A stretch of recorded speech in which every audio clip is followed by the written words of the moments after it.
আমি কিন্তু তোমার ভাবি হই, আমার দেবর কিন্তু দেখতে শুনতে খারাপ না। আর রাতে কোনো কিছু দরকার হলে অবশ্যই কিন্তু আমাকে বলো, লজ্জা পেও না যেন।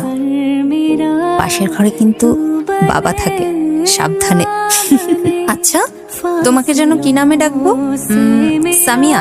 ভাবি, আমি লামিয়া। চাচি, খাওয়া দাওয়া হয়েছে? মা খাইছি তো একটু। কিছু লাগবে আর? হ্যাঁ, মুখটা শুকাই গেছে, পানি। আচ্ছা ঠিক আছে, আমি ব্যবস্থা করে দিচ্ছি। দুলা ভাই, ঠিক মতো খাইছেন নাকি লজ্জায় খাইতেই পারেন না? আমার সাথে কিন্তু আবার খাইতে হবে, আস্ত খাসির রোজ শেষ করতে হবে। পাটায় নাচবা কিন্তু সবাই। লামিয়া, মা ডাকছে। আসি। বাবা, শরীর খারাপ লাগে? কি এটা? দুলাভাই, আমাদেরকে এইভাবে বসায় রাখছি কেন? হ্যাঁ, আমার তো ভাবসাব খুব একটা সুবিধার বলে মনে হচ্ছে না। আপনারা যা ভাবছেন ঠিকই ভেবেছেন। আমার ছেলের বাকি জীবনটা নষ্ট হয়ে গেল। আমার একটা প্রস্তাব ছিল।